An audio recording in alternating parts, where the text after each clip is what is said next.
Hello everyone, एक बार फिर से आप सभी का स्वागत है हमारे channel current affairs by Ravi पे।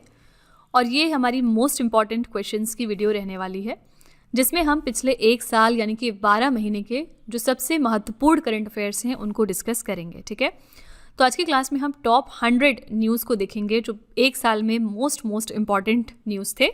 और फ्रेंड्स, ये पूरी क्लास हमारी आपको दिसंबर 2025 अपडेटेड मिलने वाली है। यहाँ से एग्जाम में आप बहुत सारे क्वेश्चंस एक्सपेक्ट कर सकते हैं। अगर आपके आगे बैक टू बैक एग्जाम्स हैं तो आप यहाँ से देखेंगे कि लगभग 90% तक क्वेश्चंस आपके कहीं ना कहीं मॉक टेस्ट या एग्जाम्स में पूछे जाने वाले हैं। ठीक है, क्योंकि यहाँ पर हमने सिलेक्टेड क्वेश्चंस ही लिए हैं आपके एग्जाम को टारगेट करते हुए। तो फ्रेंड्स, ये सारे एग्जाम्स हैं जिनके लिए हमारी वीडियो ओरिएंटेड रहती है। अगर आप इनमें से किसी भी एग्जाम की तैयारी कर रहे हैं तो ये हमारी वीडियो आपके लिए हेल्पफुल साबित होगी। बहुत कम टाइम में आप 100 मोस्ट इंपॉर्टेंट क्वेश्चंस या करंट अफेयर्स देख सकते हैं कि पिछले एक साल में मोस्ट इंपॉर्टेंट 100 न्यूज़ कौन सी थी। ठीक है, हर क्वेश्चन में हम थोड़ी डिटेल्स भी देखेंगे ताकि अगर घुमा फिरा कर क्वेश्चन पूछा जाए तो भी आप उसका आंसर बता पाएँ। ओके, तो फ्रेंड्स, स्टार्ट करने से पहले बस एक छोटी सी इन्फॉर्मेशन है बस यहाँ पर आपके लिए। हमारी जो दिसंबर मंथ की करंट अफेयर्स की ई बुक है 2025 के लिए, वो वेबसाइट पर लॉन्च हो चुकी है। और इसके अलावा अगर आपको पिछले एक साल के करंट अफेयर्स का ई बुक चाहिए जिसमें जनवरी से दिसंबर 2025 तक के सारे इंपॉर्टेंट करंट अफेयर्स हो, तो ये वाली ब्रह्मास PDF भी आपको मिल जाएगी हमारी वेबसाइट www.ravibookspdf.com पर। ये छोटा सा सैम्पल है हमारी दिसंबर मंथ की करंट अफेयर्स की ई बुक का। अब देख सकते हैं कि 500 से ज़्यादा प्रश्न हमने यहाँ पर डिस्कस किए हैं। हर क्वेश्चन की हमारी खासियत ये होती है कि हम हर क्वेश्चन में highlights, important point, static GK और पिक्चर्स का इस्तेमाल करते हैं ताकि आपको बहुत ही अच्छी अंडरस्टैंडिंग हो सके हर प्रश्न में। ठीक है, तो अगर आप इंटरेस्टेड हैं, अगर आप हमारी इन्हीं बुक्स को परचेज करना चाहते हैं तो ये वेबसाइट है, आप यहाँ पर जाकर इनको ज़रूर चेकआउट करिएगा। साथ ही ये है हमारा मोबाइल एप्लीकेशन जिसका नाम है रवि स्टडी ऐप। ये भी आप अपने फ़ोन में इंस्टॉल कर सकते हैं प्ले स्टोर पर जाकर। इसमें आपको बहुत सारे फीचर्स मिलेंगे, जैसे कि GS की टेस्ट सीरीज़ है, करंट अफेयर्स की टेस्ट सीरीज़ आप यहाँ पर लगा सकते हैं। इस वीडियो का फ्री PDF अगर आपको चाहिए तो यहाँ पर मिल जाएगा। करंट अफेयर्स के नोट्स हैं, यूट्यूब के वीडियो नोट्स हैं, एट्सेट्रा। तो आप इस एप्लीकेशन को इंस्टॉल करिएगा अपने फ़ोन में और फर्दर एक्सप्लोर करिएगा। आपको ये एप्लीकेशन प्रिपरेशन में आपकी बहुत मदद करेगा। ठीक है, तो फ्रेंड्स, विद दिस नोट चलिए आज की क्लास हम स्टार्ट कर लेते हैं। यहाँ पर हम टॉप 100 क्वेश्चंस डिस्कस करेंगे 2025 के, और मेरे साथ एंड तक ज़रूर बने रहिएगा। आप में से वो सभी लोग जो हमारी डेली करंट अफेयर्स की क्लासेस को फॉलो करते हैं रेगुलरली, या फिर वो किसी एग्जाम की तैयारी कर रहे हैं और उनका करंट अफेयर्स का सेगमेंट जो है वो प्रिपेयर्ड है, तो ऐसे सभी लोगों के लिए ये एक रिवीजन वीडियो रहेगी। और आप सभी लोग हर क्वेश्चन के आने के बाद 5 सेकेंड के लिए वीडियो को पॉज करके आंसर खुद गेस करने की कोशिश करिएगा। At the end of the lecture आपको कमेंट में बताना है कि आउट ऑफ 100 आपको कितने मार्क्स मिले हैं। ठीक है, और इसके अलावा क्योंकि ये एक हमारी रिवीजन वीडियो है तो थोड़ा सा फास्ट पेस पर इसको कवर करेंगे, अदरवाइज बहुत ज़्यादा लंबी वीडियो हो जाएगी। और वो सभी लोग जिनको ये लगता है कि पढ़ाने के दौरान मेरी स्पीड फास्ट या स्लो है, तो वो यूट्यूब का फीचर यूज़ करके मेरी स्पीड को एडजस्ट कर सकते हैं। ठीक है, तो वो आपके लिए परेशानी का मैटर नहीं होना चाहिए, क्योंकि यहाँ पर हर तरीके के लोग पढ़ते हैं। किसी को फास्ट पढ़ना होता है, किसी को स्लो पढ़ना होता है, तो हम थोड़ा सा एवरेज फास्ट साइड पर चलेंगे। ठीक है, लेकिन अगर आपको लगता है कि फास्ट है तो आप स्लो कर सकते हैं, वो आपके लिए परेशानी का मैटर नहीं होना चाहिए। ठीक है, तो फ्रेंड्स, चलिए हम आज की क्लास अपनी धमाकेदार स्टार्ट कर लेते हैं और 100 क्वेश्चंस हम बैक टू बैक डिस्कस करेंगे। आज का पहला प्रश्न है, राष्ट्रीय कैडेट कोर के 35वें महानिदेशक के रूप में किसने पदभार ग्रहण किया है? नेशनल कैडेट कॉर्प्स में 35 नंबर के डायरेक्टर जनरल कौन बन गए हैं? इनका नाम है लेफ्टिनेंट जनरल वीरेंद्र वत्स। ये बन गए हैं 35 नंबर के DG नेशनल कैडेट कॉर्प्स में। राष्ट्रीय कैडेट कोर की बात करेंगे तो दुनिया का ये सबसे बड़ा वर्दीधारी युवा संगठन है। इसका फॉर्मेशन हुआ था 16 जुलाई 1948 को। मुख्यालय इसका नई दिल्ली में है। इसका आदर्श वाक्य क्या है? एकता और अनुशासन, यानी यूनिटी एंड डिसिप्लिन। ठीक है, क्वेश्चन नंबर 2 है, अमेरिका के पूर्व राष्ट्रपति बराक ओबामा ने किस डॉक्यूमेंट्री के लिए आउटस्टैंडिंग नैरेटर श्रेणी में एमी पुरस्कार जीता है? तो former US president Barack Obama ने तीसरा अपना एमी अवार्ड जीत लिया था आउटस्टैंडिंग नैरेटर कैटेगरी में अपने किस डॉक्यूमेंट्री के लिए? तो आंसर है B option, our oceans documentary के लिए। ठीक है, तो पूर्व अमेरिकी राष्ट्रपति हैं बराक ओबामा और इन्होंने नेटफ्लिक्स डॉक्यूमेंट्री आवर ओशंस के लिए अपना तीसरा एमी पुरस्कार जीता है। इससे पहले उन्होंने working what we do all day नामक 4 भाग वाली डॉक्यूमेंट्री सीरीज के लिए एमी पुरस्कार जीता था। बराक ओबामा संयुक्त राज्य अमेरिका के 44वें नंबर के राष्ट्रपति थे। ये फैक्ट याद रखिएगा, और ये भी याद रखिएगा कि ये इनका तीसरा एमी पुरस्कार था। प्रेजेंट में US के प्रेसिडेंट कौन है? ये हैं डोनाल्ड ट्रंप। ठीक है, क्वेश्चन नंबर 3 है, सितंबर 2025 में प्रधानमंत्री नरेंद्र मोदी ने भारत की पहली बांस आधारित बायो रिफाइनरी परियोजना राष्ट्र को कहां पर समर्पित की है? तो पीएम मोदी ने इंडिया का पहला bamboo based bio refinery project dedicate किया है नेशन को असम के नुमालीगढ़ से। बी ऑप्शन यहाँ पर बिल्कुल करेक्ट हो जाएगा।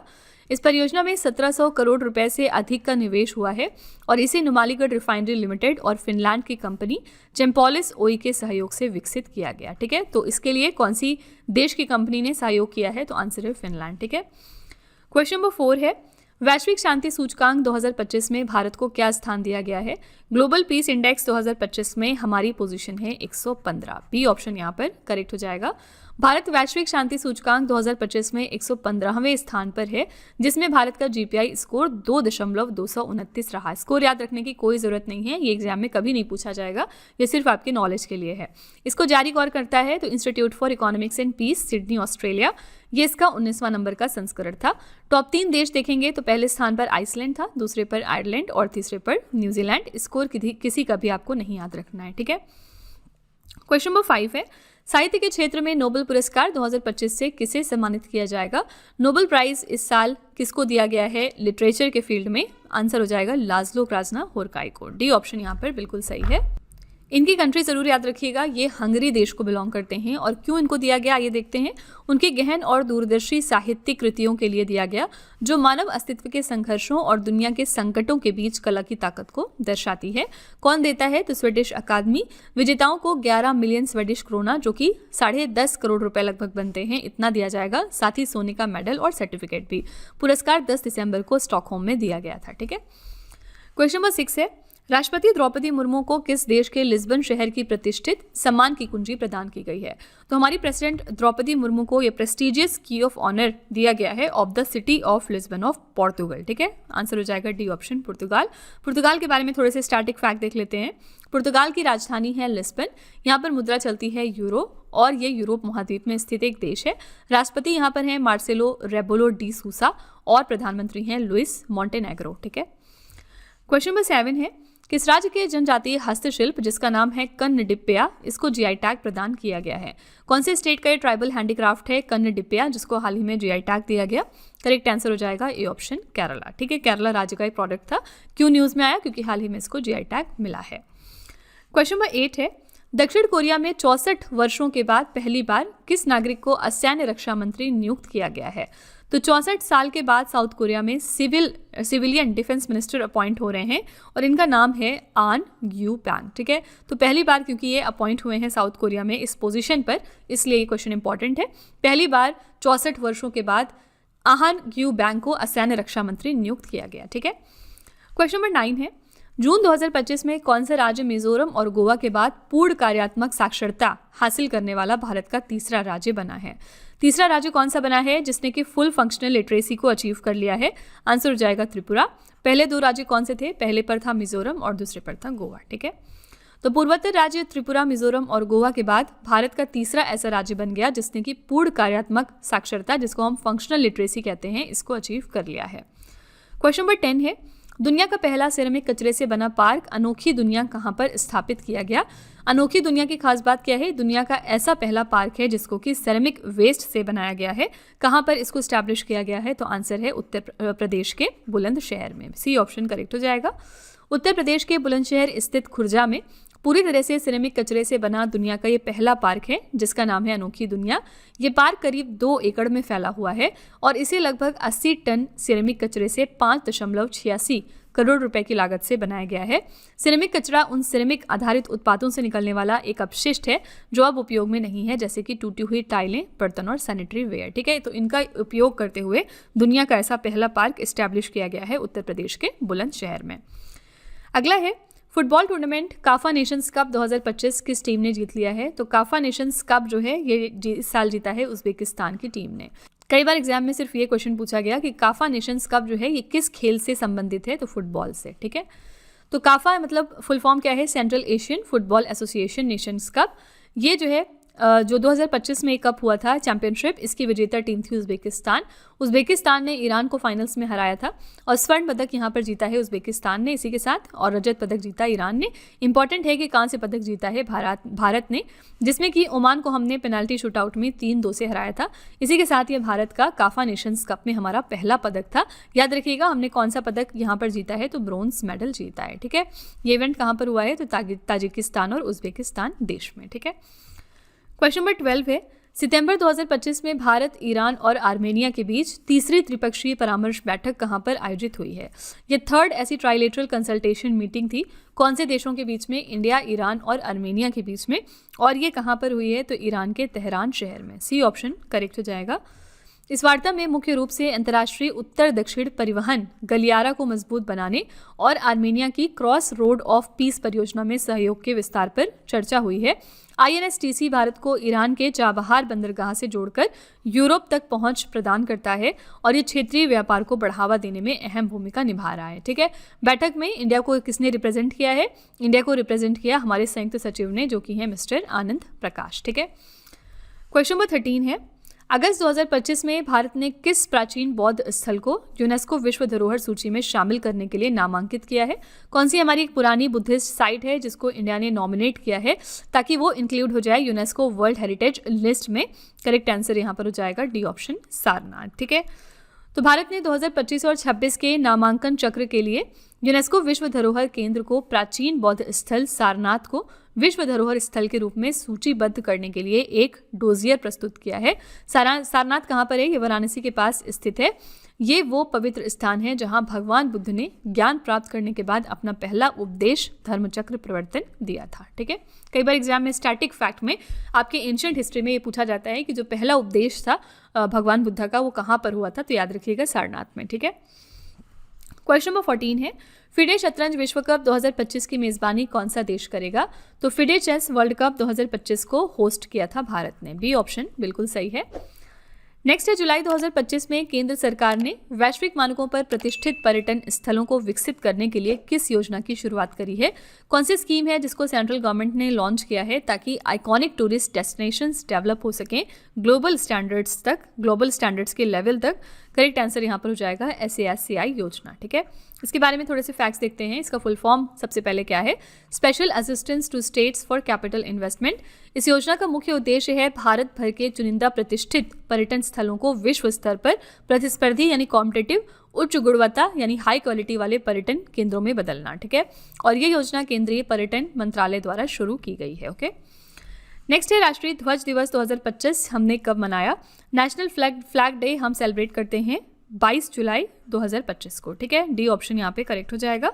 22 जुलाई को राष्ट्रीय ध्वज दिवस मनाने का मुख्य उद्देश्य है राष्ट्रीय ध्वज के महत्व और उसके सम्मान को रेखांकित करना, क्योंकि इसी दिन 1947 को संविधान सभा ने भारत के राष्ट्रीय ध्वज को आधिकारिक रूप से अपनाया था। ठीक है, और ध्वज दिवस की इस साल की हमने थीम क्या रखी थी, एक राष्ट्र एक ध्वज, बलिदान में एकजुट, शांति के लिए प्रतिबद्ध, यानी one nation one flag, united in sacrifice, committed to peace. ठीक है, क्वेश्चन नंबर 16 है, जुलाई 2025 में किस देश ने स्थिर क्रिप्टो करेंसी को वैध बनाने के लिए जीनियस अधिनियम नामक विधेयक पारित किया है। कौन सी कंट्री है जिसने जीनियस एक्ट पास कर दिया है, किस लिए, स्टेबल क्रिप्टो करेंसी को लीगलाइज करने के लिए। ऐसा किया था USA ने, यानी कि अमेरिका देश ने। ठीक है, तो जुलाई 2025 में अमेरिका की संसद ने जीनियस एक्ट नाम का विधेयक 308 बनाम 122 मतों से पारित किया है, जिसके बाद यहाँ के जो राष्ट्रपति हैं डोनाल्ड ट्रंप, इन्होंने इस अधिनियम पर हस्ताक्षर कर इसे कानून बना दिया है। इसका उद्देश्य था अमेरिकी डॉलर से जुड़ी स्थिर क्रिप्टो करेंसी के लिए एक नियामक ढांचा तैयार करना। ठीक है, क्वेश्चन नंबर 17 है, अप्रैल 2025 में सीमावर्ती गांवों के समग्र विकास को बढ़ावा देने के लिए केंद्र सरकार ने किस योजना की मंजूरी दी है। तो सेंट्रल गवर्नमेंट ने किस स्कीम को अप्रूव किया है जिससे कि जो हमारे बॉर्डर पर लोकेटेड विलेजेस हैं उनका ओवरऑल डेवलपमेंट हो सके। इसके लिए लॉन्च किया गया है जीवंत गांव कार्यक्रम 2, यानी कि वाइब्रेंट विलेज प्रोग्राम 2। ठीक है, सी ऑप्शन करेक्ट हो जाएगा। ये योजना वर्ष 2023 में शुरू किए गए जीवंत गांव कार्यक्रम 1 का पूरक है। उद्देश्य है अंतर्राष्ट्रीय सीमा से लगे जो हमारे गांव हैं उनका समग्र विकास करना, जिससे कि इन क्षेत्रों में बुनियादी ढांचा, रोजगार के अवसर, सामाजिक कल्याण और सांस्कृतिक पहचान को बढ़ावा मिल सके। ये योजना वित्तीय वर्ष 2024-25 से 2028-29 तक 5 वर्षों की अवधि के लिए लागू की जाएगी। जिसके लिए यहाँ पर कुल 6,839 करोड़ रुपए का आवंटन किया गया, यानी इतना बजट इस इवेंट के लिए, इस स्कीम के लिए तैयार किया गया। ठीक है। क्वेश्चन नंबर 18 है, अप्रैल 2025 में संस्कृति मंत्रालय ने ओडिशा के किन महोत्सव को अमूर्त सांस्कृतिक विरासत की राष्ट्रीय सूची में शामिल कर लिया है? कौन सा एक फेस्टिवल है ओडिशा राज्य का जिसको कि national list of intangible cultural heritage में शामिल किया है हमारी कल्चर मिनिस्ट्री ने? करेक्ट आंसर यहाँ पर हो जाएगा पुरी की जगन्नाथ रथ यात्रा और कटक की बाली यात्रा, दोनों को इन्होंने अपनी लिस्ट में शामिल किया। ठीक है, सी ऑप्शन यहाँ पर करेक्ट है।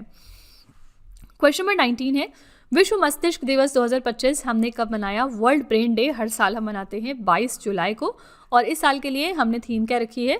थीम रखी थी सभी उम्र के लोगों के लिए ब्रेन हेल्थ, यानी brain health for all ages. मस्तिष्क स्वास्थ्य के प्रति जागरूकता बढ़ाने के लिए प्रतिवर्ष 22 जुलाई को हम विश्व मस्तिष्क दिवस मनाते हैं। ठीक है। क्वेश्चन नंबर 20 है, पैन अमेरिकन हॉकी कप 2025 में किस देश ने पुरुष और महिला दोनों टूर्नामेंटों में स्वर्ण पदक जीते हैं? तो मेंस एंड वुमेन्स टूर्नामेंट में यहाँ पर गोल्ड मेडल जीता था अर्जेंटीना की टीम ने। कौन से चैंपियनशिप की हम बात कर रहे हैं? पैन अमेरिकन हॉकी कप की। ठीक है। तो पुरुष वर्ग में अर्जेंटीना ने अमेरिका को 10-0 से हराया था और इसी के साथ इन्होंने अपना चौथा और कुल 5वां पैन अमेरिकन खिताब जीता है, यानी ये लगातार इनका चौथा खिताब है और कुल 5वां खिताब था। महिला वर्ग में भी अर्जेंटीना ने अमेरिका को हराया था और इसी के साथ ही इनका लगातार 7वां महिला खिताब था। पैन अमेरिकन हॉकी कप जो हुआ था उसमें प्रमुख परिणाम देख लेते हैं। ये इवेंट हुआ था उरुग्वे के मोंटेवीडियो में। अर्जेंटीना ने पुरुष और महिला दोनों वर्गों में स्वर्ण पदक जीते। अमेरिका इसमें रनरअप था दोनों ही कैटेगरीज में, इसलिए इसको रजत पदक मिला है। कनाडा के पुरुषों ने कांस्य पदक जीता और उरुग्वे की महिलाओं ने कांस्य पदक जीता है। ठीक है, तो ये सारे फैक्ट्स याद में रखिएगा।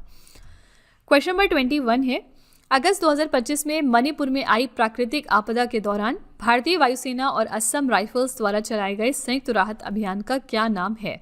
तो इंडियन एयरफोर्स और असम राइफल्स ने एक ज्वाइंट और रिलीफ ऑपरेशन कंडक्ट किया था मणिपुर राज्य में। इसका नाम रखा था ऑपरेशन सहयोग। ठीक है, और क्यों किया था? बिकॉज ऑफ नेचुरल डिजास्टर जिसने मणिपुर को हिट किया था। तो मणिपुर में प्राकृतिक आपदा से प्रभावित लोगों की मदद के लिए भारतीय वायुसेना और असम राइफल्स ने मिलकर एक संयुक्त राहत अभियान चलाया है जिसका नाम ऑपरेशन सहयोग रखा है। इस अभियान के तहत भारतीय सुरक्षा बलों ने 18 गांवों तक सहायता पहुंचाई थी। ओके। क्वेश्चन नंबर 22 है, believer's dilemma Vajpayee and the Hindu right's path to power 1977 to 2018 पुस्तक के लेखक कौन है? बिलीवर्स डिलेमा नाम की जो किताब है इसको लिखा है अभिषेक चौधरी ने। सी ऑप्शन यहाँ पर बिल्कुल करेक्ट हो जाएगा। नेक्स्ट है, अगस्त 2025 में पश्चिम रेलवे ने किस राज्य में 155 साल पुरानी Patalpani Kalakund metre gauge heritage train सेवा का पुनः संचालन शुरू किया है? तो वेस्टर्न रेलवे ने रेज्यूम कर दी है अपनी ये 155 साल पुरानी Patalpani Kalakund metre gauge heritage train service को। कौन से राज्य में? आंसर है डी ऑप्शन, मध्य प्रदेश राज्य में। ये हेरिटेज ट्रेन इंदौर जिले में स्थित पाताल पानी और कालाकुंड के बीच में चलती है। ट्रैक की लंबाई लगभग 9.5 किलोमीटर है और ये मीटर गेज लाइन है। ये मार्ग पश्चिम रेलवे द्वारा पर्यटन को बढ़ावा देने के लिए फिर से शुरू किया गया। ठीक है। क्वेश्चन नंबर 24 है, अगस्त 2025 में प्रधानमंत्री मोदी जी ने कर्तव्य भवन 3 का उद्घाटन कहां पर किया है? कर्तव्य भवन 3 का उद्घाटन हो गया है नई दिल्ली के कर्तव्य पथ में। डी ऑप्शन करेक्ट है। किसने उद्घाटन किया है? हमारे प्राइम मिनिस्टर मोदी जी ने। प्रधानमंत्री मोदी जी ने 6 अगस्त 2025 को कर्तव्य पथ पर कर्तव्य भवन 3 का उद्घाटन कर दिया है। इस भवन को सेंट्रल विस्टा प्रोजेक्ट के तहत बनाया गया था और इस परियोजना के अंतर्गत 10 भवनों का निर्माण होना है, जिनमें से 3 का निर्माण पूरा हो चुका है। ठीक है, इस भवन को बनाने का मकसद क्या है? केंद्र के सभी मंत्रालय और विभागों को एक ही स्थान पर चलाना। ठीक है। नेक्स्ट है, जुलाई 2025 में किस भारतीय मोबाइल एप्लीकेशन को जनेवा स्विट्जरलैंड में WSIS चैंपियन अवार्ड 2025 से सम्मानित किया गया? कौन सा हमारा एक मोबाइल एप्लीकेशन है जिसको WSIS चैंपियन अवार्ड मिला है इस साल?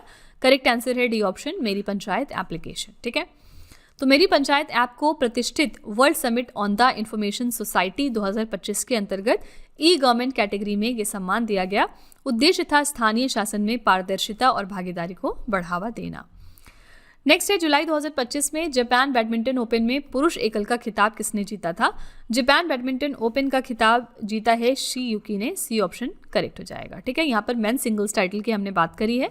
टोक्यो में आयोजित जापान बैडमिंटन ओपन 2025 में चीन के शी युकी ने पुरुष एकल वर्ग के फाइनल में फ्रांस के एलेक्स लेनियर के खिलाफ जीत हासिल करी थी। महिला एकल में बात करेंगे तो विजेता थी एन से यंग। ये दक्षिण कोरिया की प्लेयर हैं और इन्होंने फाइनल्स में हराया था वांग जी को, जो कि चीन के प्लेयर हैं। ठीक है, नेक्स्ट है, कौन सी मेट्रो रेल सेवा देश का पहला मेट्रो कॉरिडोर शुरू करने जा रहा है? कंट्री का पहला मेट्रो कॉरिडोर इस्टेब्लिश हो रहा है यहाँ पर दिल्ली मेट्रो रेल निगम के द्वारा, यानी DMRC के द्वारा। ठीक है, बी ऑप्शन बिल्कुल सही है। क्वेश्चन नंबर 28 है, 150वें IPU शिखर सम्मेलन 2025 का आयोजन कहाँ पर किया गया है? ये 150th एडिशन था IPU समिट का 2025 में और इसको ऑर्गेनाइज किया गया है उज्बेकिस्तान के ताशकंद में। डी ऑप्शन करेक्ट है। 150वें इंटर पार्लियामेंट्री यूनियन शिखर सम्मेलन 2025 का जो आयोजन है वो 5 से 9 अप्रैल तक उज्बेकिस्तान के ताशकेंत में किया गया। भारत की तरफ से हमारे लोकसभा के अध्यक्ष ओम बिरला यहाँ पर गए थे पार्टिसिपेट करने और इस इवेंट के लिए विषय रखा गया था सामाजिक विकास और न्याय के लिए संसदीय कार्रवाई, यानी कि parliamentary action for social development and justice. ठीक है, क्वेश्चन नंबर 29 है, सितंबर 2025 में स्वच्छ वायु सर्वेक्षण पुरस्कार में 10 लाख से अधिक आबादी वाले शहरों की श्रेणी में किस शहर ने प्रथम पुरस्कार जीता है? यहाँ पर हम बात कर रहे हैं 10 लाख से अधिक शहर पॉपुलेशन वाले शहरों की और यहाँ पर बेस्ट जो शहर था वो कौन सा था? करेक्ट आंसर हो जाएगा बी ऑप्शन इंदौर। ठीक है, इसने फर्स्ट प्राइज जीता है किस चीज़ में? क्लीन एयर सर्वे अवार्ड्स में। क्वेश्चन नंबर 30 है, भारत और यूरोपीय मुक्त व्यापार संघ के बीच वो मुक्त व्यापार समझौता किस स्थिति से लागू हुआ है? तो ये जो फ्री ट्रेड एग्रीमेंट हुआ था between India and the European free trade association, ये कब इफेक्ट में आया था? करेक्ट आंसर हो जाएगा 1 अक्टूबर 2025। ठीक है, इस डेट को ये इम्प्लीमेंट हो गया था। तो दोनों पक्षों ने 10 मार्च 2024 को व्यापार और आर्थिक भागीदारी समझौते पर हस्ताक्षर किए थे। समझौते का मुख्य उद्देश्य था दोनों क्षेत्रों के बीच व्यापार और निवेश को बढ़ावा देना और इस समझौते के तहत EFTA में शामिल देश अगले 15 वर्षों में भारत में $100 अरब का निवेश करेंगे। ठीक है, कौन कौन से देश आते हैं यूरोपीय मुक्त व्यापार संघ में? तो पहला है आइसलैंड, दूसरा है लिक्टेनस्टीन, तीसरा है नॉर्वे और चौथा है स्विट्जरलैंड। ये 4 देश जो है आते हैं EFTA में, जो अब इतने अमाउंट जो है इन्वेस्ट करेंगे भारत में। ठीक है, क्वेश्चन नंबर 31 है, जुलाई 2025 में डेयरी उद्योग को बढ़ावा देने के लिए किस राज्य ने प्रति लीटर दूध पर 5 रुपए की सब्सिडी योजना शुरू की है? तो कौन सी स्टेट है जिसने 5 रुपए पर लीटर मिल्क सब्सिडी स्कीम शुरू करी है ताकि डेयरी सेक्टर को बूस्ट किया जाए? करेक्ट आंसर हो जाएगा ए ऑप्शन असम। ये योजना असम सरकार की है। ठीक है, क्वेश्चन नंबर 32 है, जून 2025 में किस राज्य सरकार ने भारत की पहली योग नीति लागू की है? तो इंडिया की फर्स्ट योगा पॉलिसी इंप्लीमेंट कर दी है उत्तराखंड की सरकार ने। बी ऑप्शन बिल्कुल सही है। क्वेश्चन नंबर 33 है, प्रधानमंत्री मोदी जी ने पारंपरिक सांस्कृतिक विरासत एवं ग्रामीण पर्यटन को बढ़ावा देने के लिए 12 पुत्र ऐतिहा ग्राम योजना की शुरुआत किस राज्य में की है?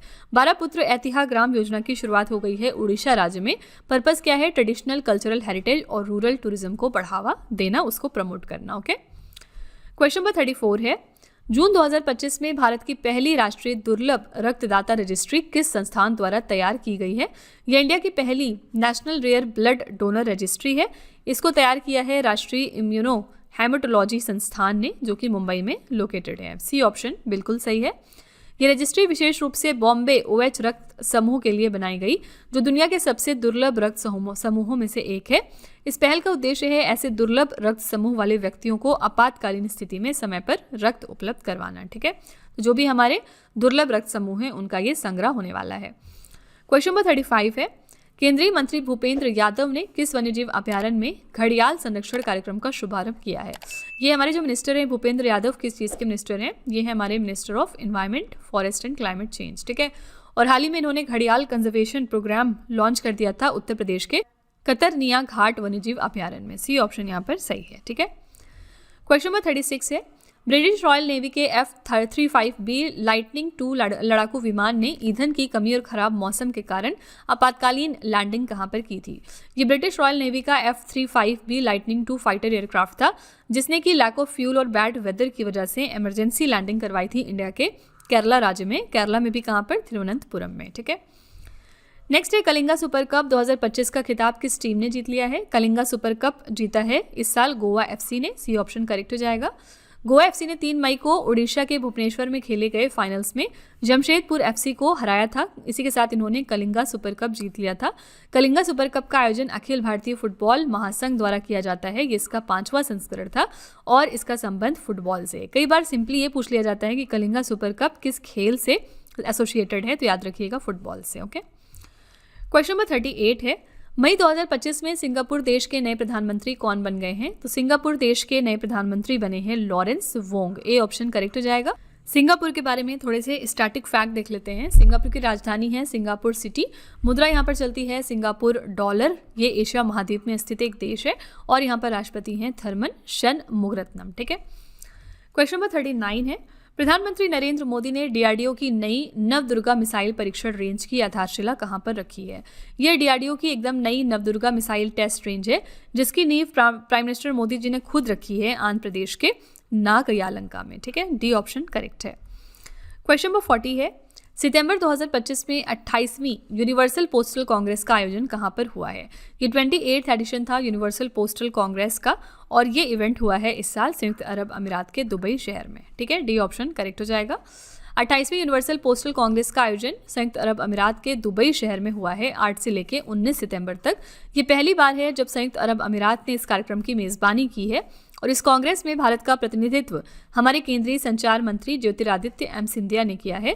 इस मौके पर भारत ने यूपीआई यूपीयू यानी कि unified payment interface universal postal union integration परियोजना का भी शुभारंभ कर दिया है, जो अंतर्राष्ट्रीय मनी ट्रांसफर को तेज, सुरक्षित और किफायती बनाता है। ठीक है, तो ये 28th एडिशन था यूनिवर्सल पोस्टल कांग्रेस का और ये कहाँ पर हुआ? संयुक्त अरब अमीरात के दुबई शहर में।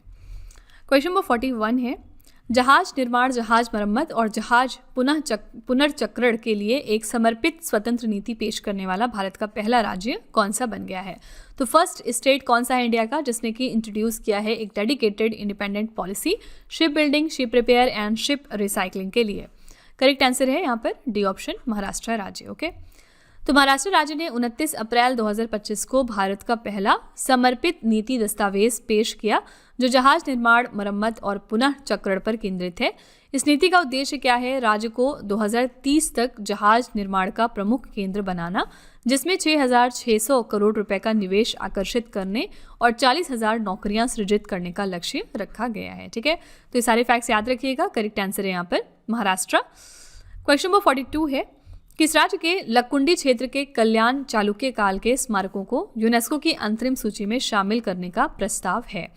तो आपको बताना है सिंपली कि ये जो कल्याणा चालुक्य पीरियड के मॉन्यूमेंट्स हैं ये कहाँ पर लोकेटेड हैं? आंसर हो जाएगा कर्नाटका राज्य में। न्यूज़ में क्यों आए हैं? क्योंकि इनको, यहाँ के जो स्मारक हैं, इनको यूनेस्को की अंतरिम सूची में शामिल करने का प्रस्ताव रखा गया था।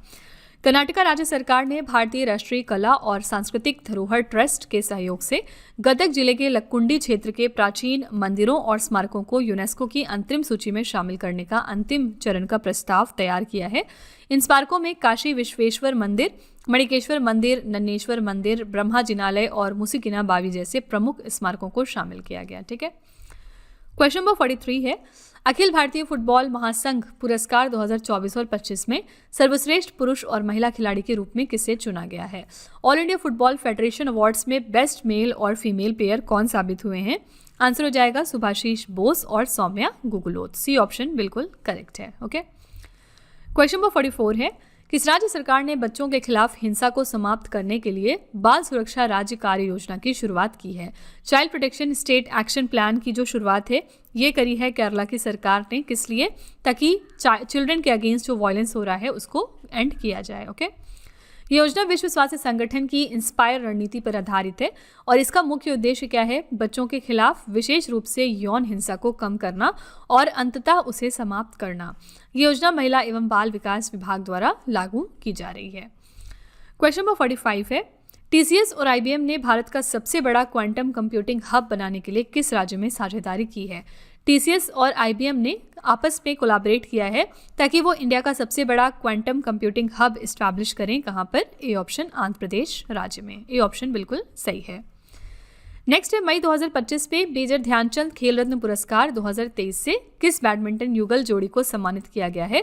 तो मेजर ध्यानचंद खेल रत्न अवार्ड किस डबल्स प्लेयर को दिया गया? बैडमिंटन डबल्स प्लेयर को।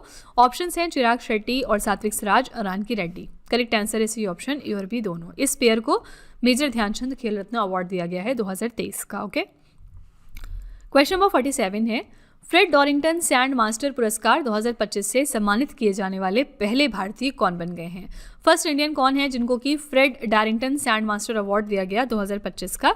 आंसर है बी ऑप्शन, सुदर्शन पटनायक। ठीक है, ये प्रसिद्ध भारतीय रेत कलाकार हैं सुदर्शन पटनायक। इनको फ्रेड डॉरिंगटन सैंड मास्टर पुरस्कार दिया गया इस साल का। वो इस प्रतिष्ठित पुरस्कार को प्राप्त करने वाले इसी के साथ पहले इंडियन बने हैं। किस देश ने दिया है? तो आंसर है यूनाइटेड किंगडम ने। ठीक है, क्वेश्चन नंबर 48 है, अप्रैल 2025 में 11वीं ब्रिक्स पर्यावरण मंत्रियों की बैठक का आयोजन कहाँ पर किया गया?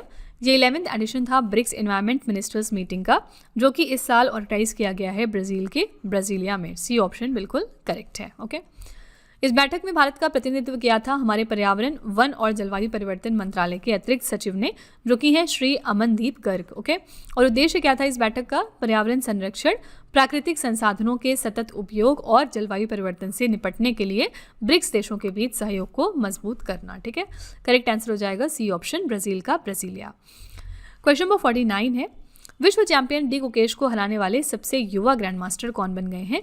तो यंगेस्ट ग्रैंड मास्टर हमारे कौन हैं जिन्होंने वर्ल्ड चैंपियन डी गुकेश को हराया है? करेक्ट आंसर है ए ऑप्शन, अभिमन्यु मिश्रा। ठीक है, अभिमन्यु मिश्रा बने हैं यंगेस्ट ग्रैंड मास्टर जिन्होंने डी गुकेश को हराया था। क्वेश्चन नंबर 50 है, गुजरात पुलिस ने भगोड़ों को ट्रैक करने और लापता बच्चों को खोजने के लिए किस कार्यक्रम की शुरुआत की है? गुजरात पुलिस ने इसके लिए लॉन्च किया था जीपी दृष्टि कार्यक्रम, ताकि जो हमारे मिसिंग बच्चे हैं उनको ट्रैक किया जाए। ठीक है, नेक्स्ट है, फीफा ने भारत में लड़कियों के लिए अपनी पहली टैलेंट एकेडमी कहाँ पर स्थापित की है? फीफा ने अपनी पहली टैलेंट एकेडमी गर्ल्स के लिए एस्टैब्लिश कर दी है तेलंगाना के शहर हैदराबाद में। सी ऑप्शन करेक्ट हो जाएगा। फीफा ने भारत में लड़कियों के लिए अपनी पहली टैलेंट एकेडमी हैदराबाद में स्थापित की है।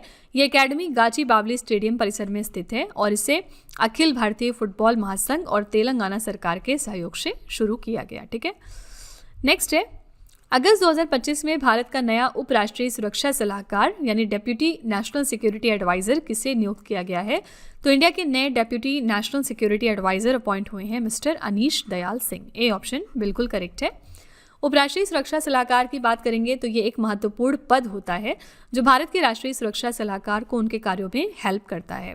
भारत के वर्तमान में राष्ट्रीय सुरक्षा सलाहकार हैं मिस्टर अजीत डोभल और भारत में वर्तमान में 4 उपराष्ट्रीय सुरक्षा सलाहकार हैं। इनमें पहले हैं राजेंद्र खन्ना, ये अतिरिक्त एनएसए की पोजीशन पर हैं। दूसरे हैं टीवी रविचंद्रन, तीसरे हैं पवन कपूर और चौथे हैं अनीश दयाल सिंह। ठीक है, नेक्स्ट है, टाटा आईपीएल 2025 का खिताब किस टीम ने जीत लिया है? टाटा आईपीएल 2025 के लिए विनर्स थी इस साल रॉयल चैलेंजर्स बेंगलुरु आरसीबी। ठीक है, तो इसमें विजेता टीम थी रॉयल चैलेंजर्स बेंगलुरु और जिसके कप्तान हैं रजत पाटीदार। उपविजेता टीम थी पंजाब किंग्स, यानी कि आरसीबी ने फाइनल्स में पंजाब किंग्स को हराया था। इसके कप्तान हैं श्रेयस अय्यर।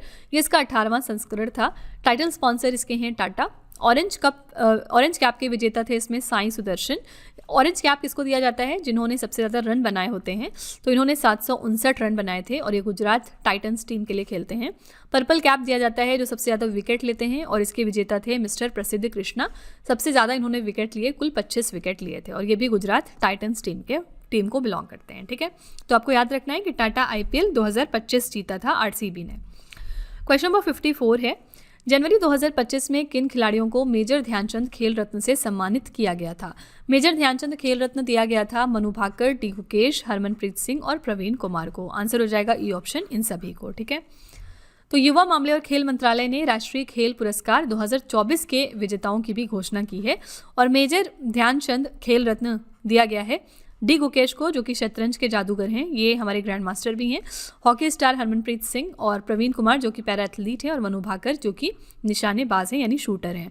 तो इनके जो एसोसिएटेड स्पोर्ट्स हैं वो भी याद रखिएगा कौन कौन सा गेम खेलते हैं। ठीक है, क्वेश्चन नंबर 55 है, जनवरी 2025 में भारतीय विशिष्ट पहचान प्राधिकरण के सीईओ कौन बन गए हैं? Unique identification authority of India के नए सीईओ हमारे बने हैं mister Bhuvnesh Kumar. A option यहाँ पर बिल्कुल करेक्ट है। नेक्स्ट है, राशन वितरण के लिए आधार आधारित फेस ऑथेंटिकेशन शुरू करने वाला भारत का पहला राज्य कौन सा बना है? पहला राज्य कौन सा है इंडिया का जिसने कि आधार बेस्ड फेस ऑथेंटिकेशन शुरू किया राशन डिस्ट्रीब्यूशन के लिए? ऐसा करने वाला पहला राज्य बना है हिमाचल प्रदेश। सी ऑप्शन करेक्ट है। क्वेश्चन नंबर 57 है, जुलाई 2025 में कोलंबिया और किस देश को न्यू डेवलपमेंट बैंक का आधिकारिक सदस्य बनाया गया है? तो कोलंबिया और कौन सा देश है जिसको ऑफिशियल मेंबर्स बना दिया गया है न्यू डेवलपमेंट बैंक का? करेक्ट आंसर हो जाएगा डी ऑप्शन, यहाँ पर उज्बेकिस्तान देश। ठीक है, तो कोलंबिया और उज्बेकिस्तान ने एनडीबी को ज्वाइन किया है। नए जुड़ाव के साथ एनडीबी के कुल सदस्य देश अब कितने हो गए हैं? 11। नए न्यू डेवलपमेंट बैंक एक बहुपक्षीय विकास बैंक है जिसे ब्रिक्स देशों द्वारा स्थापित किया गया था। ब्रिक्स में कौन कौन से देश आते हैं? Brazil, Russia, India, China. इन्होंने ओरिजिनली ब्रिक इसको फॉर्म किया था, लेकिन 2010 में साउथ अफ्रीका ने भी इसको ज्वाइन करके इसको ब्रिक्स बना दिया था। इसकी स्थापना हुई थी 2014 में, इसका उद्घाटन हुआ था 2015 के 7 जुलाई को। और मुख्यालय इसका कहाँ पर है? तो चीन के शंघाई शहर में। संस्थापक इसके हैं ब्रिक्स के ग्रुप। प्रमुख इसके हैं डिल्मा रूसेफ जो कि ब्राज़ील को बिलोंग करते हैं। इसके पहले अध्यक्ष हैं केवी कामत। और वर्तमान में इसमें कुल 11 सदस्य देश हैं। कौन कौन से? अल्जीरिया, ब्राज़ील, रूस, भारत, चीन, दक्षिण अफ्रीका, बांग्लादेश, संयुक्त अरब अमीरात और मिस्र। ठीक है, इसी के साथ कोलंबिया और उज्बेकिस्तान ने भी इनको 2025 में ज्वाइन कर लिया है। इंपॉर्टेंट फैक्ट याद रखिएगा कि भारत भी इसका सदस्य देश है। ठीक है, क्वेश्चन नंबर 58 है, फुटबॉल टूर्नामेंट ड्यूरेंट कप 2025 का खिताब किसने जीता है? तो ड्यूरेंट कप के लिए विनर इस साल थे North East United FC। C option correct हो जाएगा। नॉर्थ ईस्ट यूनाइटेड FC ने कोलकाता में आयोजित फाइनल्स में डायमंड हार्बर को 6-1 से हराकर लगातार दूसरी बार ड्यूरेंट कप फुटबॉल टूर्नामेंट जीत लिया है। ड्यूरेंट कप इस साल इसका 134वां नंबर का संस्करण था। ये इवेंट हुआ था इम्फाल, कोकराझार, कोलकाता, शिलोंग और जमशेदपुर में। ठीक है, नेक्स्ट है IMD स्मार्ट सिटी इंडेक्स 2025 में कौन सा शहर दुनिया के सबसे स्मार्ट शहरों की सूची में शीर्ष स्थान पर रहा? दुनिया की स्मार्टेस्ट सिटीज़ की हम यहाँ पर बात कर रहे हैं और इसमें टॉप किया है स्विट्जरलैंड के ज्यूरिख शहर ने। ए ऑप्शन करेक्ट हो जाएगा। ठीक है, टॉप 3 शहर इसमें कौन से थे? स्विट्जरलैंड का जो ज्यूरिख शहर है फर्स्ट स्थान पर था, दूसरे पर आता है नॉर्वे का ओस्लो और तीसरे पर है स्विट्जरलैंड का जनेवा शहर। ठीक है, क्वेश्चन नंबर 60 है, टीबी रोगियों के लिए पूर्व अनुमानित मृत्यु मॉडल लागू करने वाला भारत का पहला राज्य कौन सा बन गया?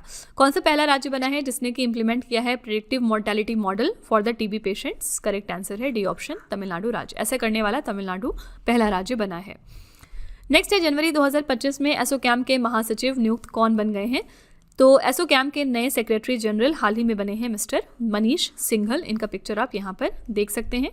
एसोचैम का फुल फॉर्म क्या है? Associated chambers of commerce and industry of India, और इसकी स्थापना हुई थी 1920 को। इसका मुख्यालय है नई दिल्ली में। नेक्स्ट है, जनवरी 2025 में किस राज्य सरकार ने हिंदू और सिख पुजारियों के लिए पुजारी ग्रंथि सम्मान योजना की शुरुआत की थी? पुजारी ग्रंथि सम्मान योजना की जो शुरुआत है वो करी थी दिल्ली की सरकार ने। किसके लिए? हिंदू और सिख प्रीस्ट के लिए। ठीक है, ए ऑप्शन करेक्ट हो जाएगा। इस योजना के तहत हिंदू और सिख पुजारियों को 18,000 रुपये का मासिक मानदेय दिया जाएगा। और दिल्ली की बात करेंगे तो राजधानी इसकी है नई दिल्ली और मुख्यमंत्री यहाँ पर कौन है? ये हैं बीजेपी की रेखा गुप्ता और उपराज्यपाल हैं विनय कुमार सक्सेना। ठीक है, क्वेश्चन नंबर 63 है, किस राज्य सरकार ने 40 साल बाद यूनियन कार्बाइड फैक्ट्री से निकलने वाले जहरीले कचरे का निपटान शुरू किया है? कौन सी स्टेट गवर्नमेंट है जिसने डिस्पोजल ऑफ टॉक्सिक वेस्ट शुरू किया जो कि यूनियन कार्बाइड फैक्ट्री से निकल रहा था 40 सालों के बाद? करेक्ट आंसर है बी ऑप्शन, मध्य प्रदेश। ठीक है, नेक्स्ट है, किस वर्ष को संयुक्त राष्ट्र ने सहकारिता, क्वांटम विज्ञान व प्रौद्योगिकी और शांति व विश्वास के वर्ष के रूप में घोषित किया है? तो यूनाइटेड नेशन ने 2025 को डिक्लेयर किया था as the year of cooperation, quantum science and technology and peace and trust. ठीक है, नेक्स्ट है, भारत किस वर्ष तक अंटार्कटिका में मैत्री की जगह मैत्री 2 अनुसंधान केंद्र को स्थापित करेगा? तो इंडिया मैत्री 2 रिसर्च सेंटर को इस्टेब्लिश करने वाला है अंटार्कटिका में 2029 तक। ठीक है, अगले 3 सालों में हम इसको इस्टेब्लिश करेंगे मैत्री 2 को इन प्लेस ऑफ मैत्री। ओके, तो भारत ने अंटार्कटिका में 3 स्थायी अनुसंधान बेस स्टेशनों का निर्माण किया है। इनके नाम क्या क्या हैं? दक्षिण गंगोत्री जो कि हमारा सबसे पहला ऐसा अनुसंधान बेस स्टेशन है, दूसरे पर है मैत्री 1988 में हमने इसको इस्टेब्लिश किया था, और तीसरा हमारा लेटेस्ट जो है वो भारती है, इसको हमने 2012 में इस्टेब्लिश किया था।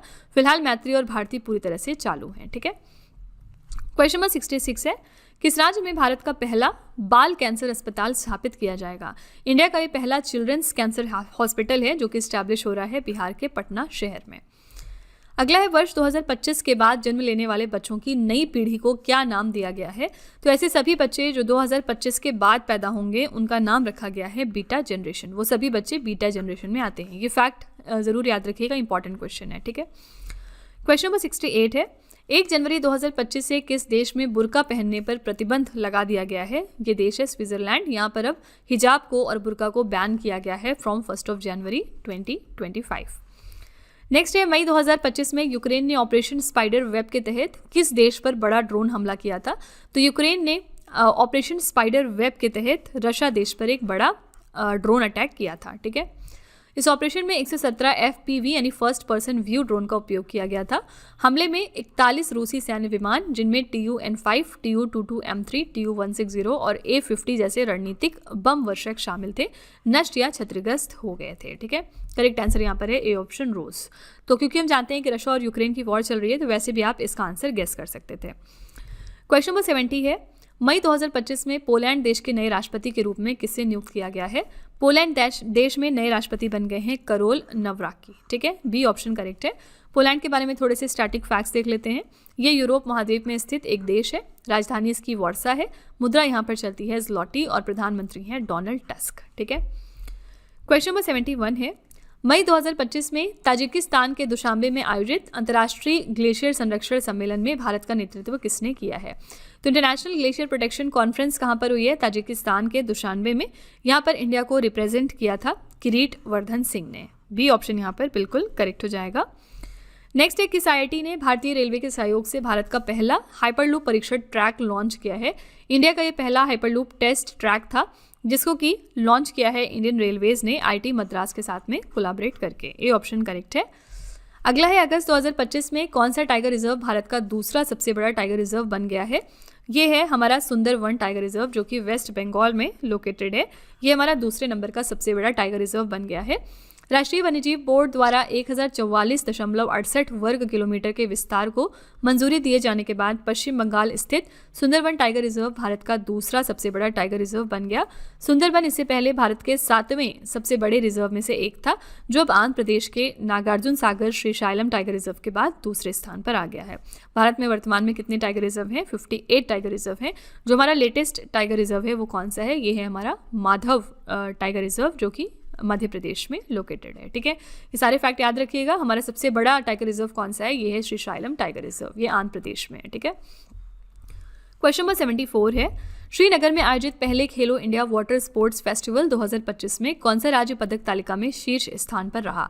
ये पहला एडिशन था खेलो इंडिया वाटर स्पोर्ट्स फेस्टिवल का। कहाँ पर हुआ है? श्रीनगर में। और इसमें पहले स्थान पर कौन सा राज्य था? आंसर है डी ऑप्शन, मध्य प्रदेश। ये फेस्टिवल 21 से लेकर 23 अगस्त तक जम्मू कश्मीर के श्रीनगर में दाल झील के पास आयोजित किया गया था। पदक तालिका में शीर्ष 3 राज्य कौन से थे? पहले स्थान पर मध्य प्रदेश है कुल 18 पदक के साथ, दूसरे पर उड़ीसा था कुल 10 पदक के साथ और तीसरे पर केरला है कुल 7 पदक के साथ। यहाँ पर इसका शुभांकर रखा गया था हिमालयन किंग फिशर। ये फैक्ट याद रखिएगा। क्वेश्चन नंबर 75 है, किस राज्य सरकार ने भारत की पहली हाइपरलूप रेल प्रणाली बनाने के लिए IIT मद्रास में इंक्यूबेटेड स्टार्टअप टूटर हाइपरलूप के साथ समझौता किया है? तो कौन सी स्टेट गवर्नमेंट है जिसने टूटअप हाइपरलूप के साथ समझौता किया है? किस लिए? इंडिया के पहले हाइपरलूप रेल सिस्टम को डेवलप करने के लिए। करेक्ट आंसर है ए ऑप्शन, महाराष्ट्र राज्य। ठीक है, ये समझौता नवी मुंबई के जवाहरलाल नेहरू पोर्ट ट्रस्ट को पालघर जिले में प्रस्तावित वधावन पोर्ट से जोड़ेगा। इस रेल हाइपरलूप लिंक का उद्देश्य क्या है? दोनों प्रमुख बंदरगाहों के बीच माल ढुलाई को तेज और अधिक कुशल बनाना। ठीक है, नेक्स्ट है, विश्व किस्वाहिली भाषा दिवस 2025 हमने कब मनाया? वर्ल्ड किस्वाहिली लैंग्वेज डे हमने सेलिब्रेट किया है 7 जुलाई को। ए ऑप्शन करेक्ट हो जाएगा।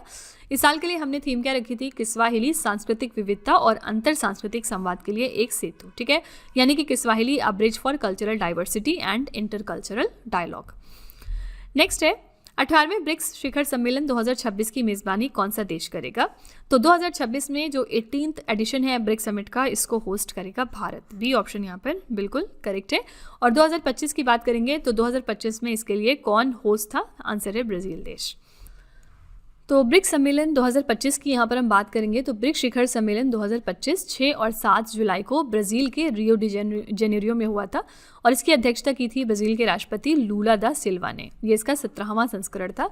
इस सम्मेलन के लिए हमने थीम रखी थी अधिक समावेशी और टिकाऊ शासन के लिए ग्लोबल साउथ सहयोग को मजबूत करना। ठीक है, तो यहाँ पर करेक्ट आंसर हो जाएगा भारत, इसको होस्ट करेगा इंडिया। क्वेश्चन नंबर 78 है, ब्रिटिश F1 ग्रैंड प्रिक्स 2025 का खिताब किसने जीता है? ब्रिटिश F1 ग्रैंड प्रिक्स 2025 के लिए विनर थे लैंडो नॉरिस। सी ऑप्शन बिल्कुल करेक्ट है। नेक्स्ट है, किस राज्य सरकार ने एशिया की सबसे बड़ी जंगल सफारी विकसित करने की योजना अरावली पहाड़ियों में बनाई है? तो कौन सी स्टेट गवर्नमेंट है जिसने प्लान किया है कि वो एशिया का लार्जेस्ट जंगल सफारी डेवलप करेंगे अरावली हिल्स में? करेक्ट आंसर है बी ऑप्शन, हरियाणा। नेक्स्ट है, 2026 का जो AFC महिला एशियन कप फुटबॉल प्रतियोगिता था, इसका आयोजन किस देश में किया जाएगा? 2026 का AFC women's Asian cup football tournament host करेगा ऑस्ट्रेलिया। डी ऑप्शन करेक्ट है। ये टूर्नामेंट 1 से लेकर 21 मार्च तक होगा 2026 में, और इसमें कुल 12 टीमें भाग लेंगी। मुकाबले सिडनी, पर्थ और गोल्ड कोस्ट में होंगे, जिनमें से फाइनल जैसे बड़े मैच सिडनी के स्टेडियम ऑस्ट्रेलिया में खेले जाएंगे। ओके, क्वेश्चन नंबर 81 है, अगस्त 2025 में केंद्रीय औद्योगिक सुरक्षा बल यानी CISF ने लैंगिक समानता को बढ़ावा देने हेतु अपनी पहली पूर्ण महिला कमांडो इकाई किस राज्य में शुरू करी थी? तो CISF ने लॉन्च कर दी अपनी पहली ऑल वुमेन कमांडो यूनिट को, कहाँ पर? मध्य प्रदेश राज्य में, ताकि जेंडर इक्वालिटी को प्रमोट किया जा सके। ठीक है, क्वेश्चन नंबर 82 है, कोनका काफ गोल्ड कप 2025 का खिताब किस देश ने जीत लिया इस साल? तो कोनका काफ गोल्ड कप के लिए विनर थी मैक्सिको की टीम। ए ऑप्शन सही है। कोनका काफ का फुल फॉर्म क्या है? Confederation of north central America and Caribbean association football. Mexico ने इसमें अमेरिका को हराया था फाइनल्स में, और ये मैक्सिको का कुल 10वां गोल्ड कप खिताब था। नेक्स्ट है, केंद्रीय मंत्री डॉक्टर जितेंद्र सिंह ने फेनोम इंडिया के अंतर्गत स्थापित नेशनल बायो बैंक का उद्घाटन कहाँ पर किया है? तो डॉक्टर जितेंद्र सिंह ने नेशनल बायो बैंक का इनॉग्रेशन कर दिया है। आंसर है नई दिल्ली में, अंडर फेनोम इंडिया। ठीक है, नेक्स्ट है, किस राज्य सरकार द्वारा वर्ष 2036 तक पूरी तरह जलमग्न होने वाला करियाचल्ली द्वीप के संरक्षण हेतु TN शोर परियोजना शुरू की गई है? TN शोर प्रोजेक्ट लॉन्च किया था तमिलनाडु की सरकार ने। पर्पस क्या था? जो हमारा करियाचल्ली द्वीप है उसको कंजर्व करना। ठीक है, क्योंकि इसको एक्सपेक्ट किया जा रहा है कि 2036 तक ये पूरी तरह से पानी में डूब जाएगा। क्वेश्चन नंबर 85 है, नासा के क्रू 11 मिशन के तहत अगस्त 2025 में लद्दाख से कौन से बीज अंतर्राष्ट्रीय अंतरिक्ष स्टेशन पर भेजे गए हैं? तो लद्दाख से हमारे कौन से बीज हैं जिनको कि हमने ISS पर भेजा है नासा के क्रू 11 मिशन के तहत? यहाँ पर करेक्ट आंसर हो जाएगा सीप करथॉन और हिमालयन टॉर्टरी बकवीट। ठीक है, इसके सीड्स हमने भेजे हैं इंटरनेशनल स्पेस स्टेशन में। ये लद्दाख से सीड्स हमने लिए थे। लद्दाख के लेह स्थित defence institute of high altitude research ने नासा के क्रू 11 मिशन के माध्यम से अंतर्राष्ट्रीय अंतरिक्ष स्टेशन पर सी बकथॉर्न और हिमालयन टार्टरी बकवीट के बीज भेज दिए हैं। उद्देश्य है इनका इन पौधों के बीजों पर अंतरिक्ष विकिरण और गुरुत्वाकर्षणहीनता यानी जीरो ग्रेविटी के प्रभावों का अध्ययन करना। स्पेसएक्स ने 1 अगस्त 2025 को नासा के क्रू 11 मिशन को फाल्कन 9 रॉकेट पर सवार ड्रैगन कैप्सूल के माध्यम से सफलतापूर्वक लॉन्च किया था। नेक्स्ट है, द लकी वंस पुस्तक के लिए शक्ति भट्ट पुरस्कार 2025 किसे प्रदान किया गया? शक्ति भट्ट प्राइज इस साल का दिया गया है ज़ारा चौधरी को, इनकी पुस्तक द लकी वंस के लिए। ओके, नेक्स्ट है, किस राज्य सरकार ने कल्याण पहुंच का विस्तार करने के लिए जन सुरक्षा संतुष्टि अभियान की शुरुआत की है? जन सुरक्षा संतुष्टि अभियान की शुरुआत करी है गुजरात की सरकार ने। पर्पस क्या है? वेलफेयर रीच को एक्सपैंड करना। ओके, नेक्स्ट है, जुलाई 2025 में किस देश के जनरल सर जॉन कोटिलावाला रक्षा विश्वविद्यालय ने भारतीय उच्चायोग के सहयोग से हिंदी भाषा पाठ्यक्रम शुरू किया है? यहाँ पे करेक्ट आंसर हो जाएगा डी ऑप्शन, श्रीलंका। ठीक है, नेक्स्ट है, भारत का पहला QR आधारित डिजिटल हाउस एड्रेस सिस्टम किस शहर में शुरू किया गया? ये इंडिया का पहला ऐसा QR based digital house address system है जिसको कि लॉन्च कर दिया गया है मध्य प्रदेश के शहर इंदौर में। ओके, अगला है, किस राज्य सरकार ने गंभीर बीमारियों से पीड़ित जरूरतमंद मरीजों को वित्तीय सहायता प्रदान करने के लिए राजभवन अन्न धन योजना की शुरुआत की है? राजभवन अन्न धन स्कीम शुरू करी है गोवा राज्य ने, ताकि जो भी नीडी पेशेंट हैं जो कि सीरियस डिजीजेस से लड़ रहे हैं उनको फाइनेंशियल हेल्प प्रोवाइड की जाए। नेक्स्ट है, जुलाई 2025 में भारतीय नौसेना की स्टेल्थ फ्रिगेट INS तमाल को किस देश में औपचारिक रूप से कमीशन किया गया है? तो INS तमाल इंडियन नेवी की स्टेल्थ फ्रिगेट है और इसको कमीशन कर दिया गया है रूस में। सी ऑप्शन यहाँ पर बिल्कुल करेक्ट है। 1 जुलाई 2025 को भारत रूसी सामरिक सहयोग को समृद्ध करते हुए भारतीय नौसेना की नवीनतम स्टेल्थ फ्रिगेट INS तमाल F71 को रूस के कैलिनिग्राद स्थित यांटर शिपयार्ड में औपचारिक रूप से कमीशन कर दिया गया। ये अग्नि 2000 स्वदेशी मिसाइलों सहित लगभग 26% स्वदेशी घटकों से लैस है, जिसमें ब्रह्मोस क्रूज मिसाइल और हमसा एनरी सोनार सिस्टम शामिल हैं। ठीक है, तो यहाँ पे करेक्ट आंसर हो जाएगा सी ऑप्शन, रशिया। यहाँ पर ये फॉर्मली कमीशन हो गया है। क्वेश्चन नंबर 92 है, विश्व ब्लिट्स खिताब 2024 का पुरुष वर्ग का खिताब किसने जीता है? तो वर्ल्ड ब्लिट्स टाइटल में मेंस टाइटल यहाँ पर जीता था किसने? करेक्ट आंसर हो जाएगा यान नेपोम नियाची और मैग्नस कार्लसन ने, दोनों ने। ठीक है, सी ऑप्शन यहाँ पर सही है। तो महिला वर्ग में विजेता थी चीन की जू वेंजुन। इन्होंने लेई टिंगजी को हराकर महिला वर्ग का खिताब जीता है। याद रखिएगा, इसमें मेंस टाइटल 2 लोगों ने जीता था। ठीक है, क्वेश्चन नंबर 93 है, किस राज्य सरकार ने ग्रामीण सड़क नेटवर्क को बेहतर बनाने के लिए प्रगति पथ योजना की शुरुआत करी है?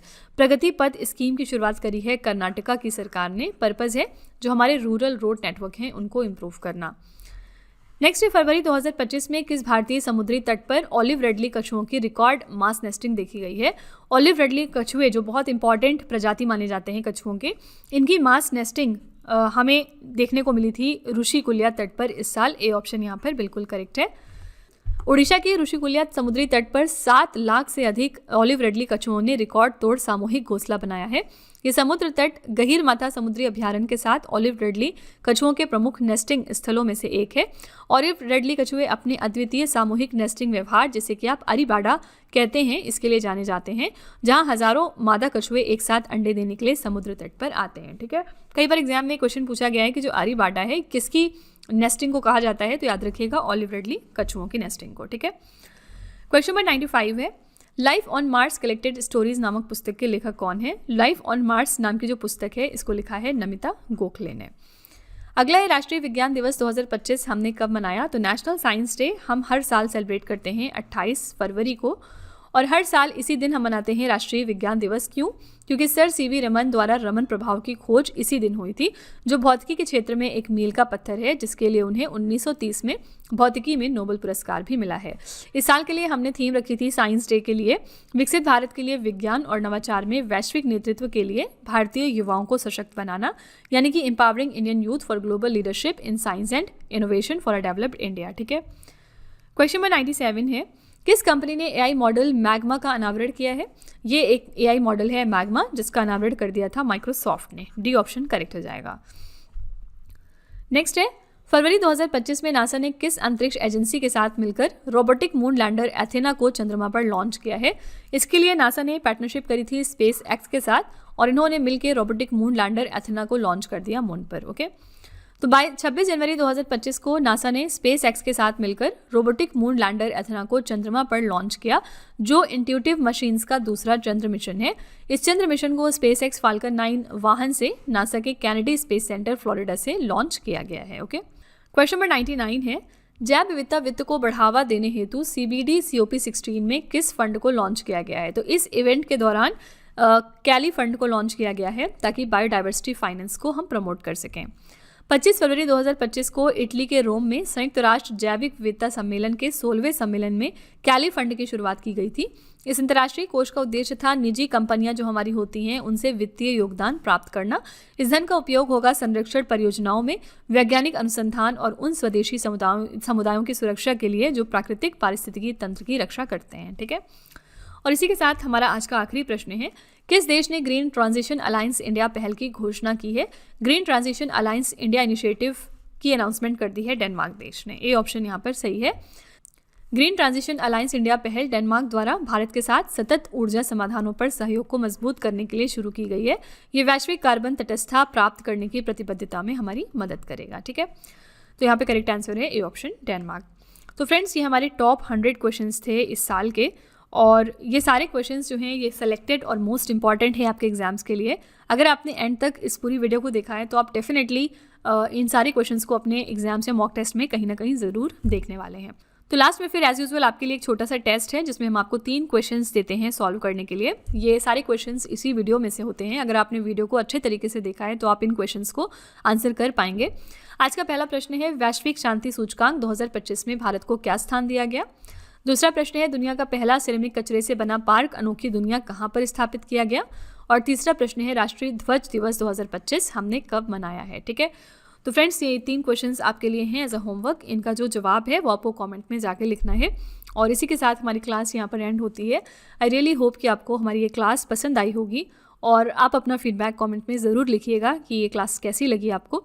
और वो सारे लोग जो स्कोर अपना काउंट कर रहे थे वो अपना स्कोर मेंशन कर देंगे कमेंट्स में। ठीक है, तो फ्रेंड्स इसी तरह के बेस्ट क्वालिटी कंटेंट और अच्छी प्रिपरेशन के लिए आप हमारे चैनल के साथ जुड़े रहिए। मिलते हैं अगली क्लास में एक और इम्पॉर्टेंट टॉपिक के साथ। Till then stay tuned. Thank you so much for watching. Also don't forget to like share and subscribe our channel. पहले मैं आपको एक छोटी सी इन्फॉर्मेशन दे दूँ कि अगर आप इंग्लिश मीडियम में ज़्यादा कंफर्टेबल हैं, यानी कि अगर आप करंट अफेयर्स को और स्टैटिक जीके को इंग्लिश मीडियम में पढ़ना प्रेफर करते हैं, तो इसके लिए आप हमारे चैनल रवि अदिति क्लासेस को सब्सक्राइब कर सकते हैं। इसके अलावा अगर आपको बुक्स चाहिए प्रिंटेड फॉर्मेट में, तो ये आपको मिल जाएगी हमारी वेबसाइट www.raviaditipublication.com पर, और ये आपके घर तक भी डिलीवर की जाएंगी। तो फिलहाल आपके लिए हमने लॉन्च किया है जीएस का one liner 25,000 plus exam fact का बुक, जहाँ पर सभी इंपॉर्टेंट क्वेश्चंस को हमने कवर किया है। साथ ही यहाँ पे आपको जनरल साइंस, जीके और एनसीईआरटी के नोट्स वगैरह भी मिल जाएंगे। इसके अलावा अगर आपको ई बुक्स चाहिए तो ये आपको ईमेल के थ्रू इंस्टेंटली डिलीवर की जाएगी, और ये मिलेगी आपको हमारी वेबसाइट www.ravibookspdf.com पर। तो यहाँ पर आप देख सकते हैं कि जनवरी से लेकर मई, यानी कि लास्ट 5 मंथ का करंट अफेयर्स का ई बुक हमने लॉन्च किया है आपके लिए। इसके अलावा मंथली और ईयरली ई बुक्स भी मिल जाएंगी।